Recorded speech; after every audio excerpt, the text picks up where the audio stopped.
ہم آپ سے اس وقت یہ پوچھنا چاہتے ہیں جنات سے بچاؤ کی پیشگی احتیاطی تدابیر، تو اس پر آپ تھوڑی روشنی ڈالیں۔ جن سے بچنے کے لیے جی، جیسے کہتے ہیں کہ طوفان آنے سے پہلے بند باندھا جائے، تو سب سے پہلی چیز تو یہ ہے کہ عقیدہ اچھا ہونا بہت ضروری ہے۔ عقیدہ خراب رہے گا تو شیطان کو، جن کو آپ کے لائف میں آنے کا موقع ملے گا۔ تقوی اختیار کرنا چاہیے، کیونکہ جو آدمی تقوی اختیار کرتا ہے اللہ اس کو وَمَن يَتَّقِ اللَّهَ يَجْعَلْ لَهُ مَخْرَجًا، جو بھی تقوی اختیار کرتا ہے اللہ تعالیٰ اس کو سخت مصیبتوں میں سے ایگزٹ راستہ نکال ہی دیتے ہیں۔ تو تقوی کا بڑا فائدہ ہے۔ لیکن جب آدمی گناہ کرے گا، فحش فلمیں دیکھے گا، اپنے ٹائم کو برباد کرے گا، تو گویا کہ وہ عمل بیکار کر رہا ہے۔ عقیدے میں اگر وہ ایسے چیزیں کر رہا ہے جو شرکیہ باتیں ہیں، بدعتیں ہیں، تو اپنا عقیدہ خراب کر رہا ہے، جنوں کو پھر موقع مل جائے گا۔ اسی طریقے سے اگر ہم کسی جن سے پناہ لینا چاہتے ہیں، شیطانوں سے، تو بسم اللہ کہہ کر اٹھے، بسم اللہ کہہ کر بیٹھے، سبحان اللہ، الحمدللہ۔ یہاں تک کہ عربوں کو ہم نے دیکھا وہ لڑائی میں بھی اللہ تعالیٰ کو نہیں چھوڑتے۔ اشہد یا محمد لا حول ولا قوت الا باللہ ماذا فعلت هذا استغفر اللہ، یعنی وہ لوگ لڑ بھی رہے تو اس میں بھی اللہ کا ذکر آ رہا ہے، کیونکہ لڑائی کے دوران شیطان کو جھگڑے بڑے پسند ہیں۔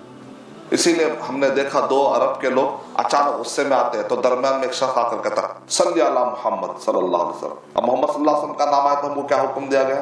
اب درود پڑھنا۔ تب دونوں بیچارے غصے میں ہوتے ہیں، اچانک آ کر کوئی کہتا ہے محمد صلی اللہ علیہ وسلم پر درود بھیجو۔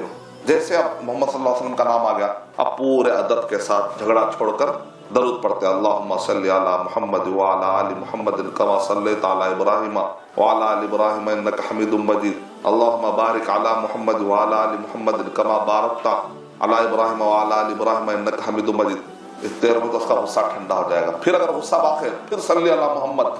تو یعنی کہ جھگڑوں کے دوران اللہ کا ذکر نہیں کرنے سے بھی جن حاوی ہو جاتے ہیں۔ اور اسی طریقے سے اجوا کھجور اگر کھاتے رہے تو بہت سارے جو جن ہوتے ہیں، جتنے بھی جادوگر ہوتے ہیں، بغیر جن کے مدد کے وہ لوگ کامیاب ہوتے ہی نہیں۔ تو گویا کہ جن کبھی آتے ہیں جادوگروں کی وجہ سے۔ تو اجوا کھجور کھانے سے کیا ہے؟ نبی اکرم صلی اللہ علیہ وسلم نے ارشاد فرمایا من تصبح بسبع تمرات عجوۃ لم یضرہ سم ولا سحر، اگر کوئی 7 کھجوریں کھائے گا تو زہر کا اور جادو کا اثر نہیں ہوگا۔ تو اس سے پتہ چلا کہ اجوا کھجور، اور اجوا کھجور کو پہچان طریقہ ہے کہ کھجور دیکھنے میں چھوٹا ایک گول مرچی جیسی ہوتی ویسا ہوتا ہے، اور اس کے پیچھے لائن ہوتے ہیں، یہ پہچاننے کا طریقہ ہے۔ اور مدینے کے اندر اوالی کے جو کھجور، اس کو ہم کلمی کھجور انڈیا والے کہتے ہیں، اس کی بھی فضیلت وہی ہے، لیکن لوگوں کو معلوم نہیں ہے۔ بہت سارے تاجر چونکہ اجوا کے بارے میں جانتے ہیں، انہوں نے اس کو 80 ریال یا 50 ریال کلو کر دیا، اور کلمی کھجور ملتا 8 ریال میں، لیکن فضیلت دونوں کی سیم ہے۔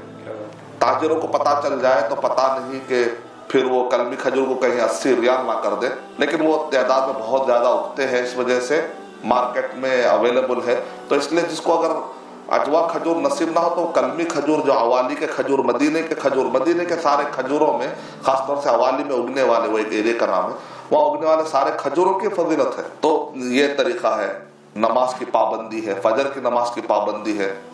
بہرحال اللہ کی شریعت کا اگر ہو جائے تو اللہ ہماری مدد کرے گا۔ ان تنصروا اللہ ینصرکم ویثبت اقدامکم، اگر تم اللہ کی مدد کرو گے تو اللہ تمہاری مدد کرے گا۔ صبح اور شام کے اذکار ہیں، اٹھتے بیٹھتے تسبیحات کا ذکر ہے، اور حصن مسلم، فورٹریس آف مسلم، اس کے اندر جو ضعیف روایتیں اور جو ملاحظات تھے جہاں پر بھی الحمدللہ اللہ نے مجھے توفیق دی کہ اردو میں اس کو میں صاف کیا ہوں، اور پھر نئی طور پہ ہم نے ملاحظات کے نام سے چھاپا بھی ہے۔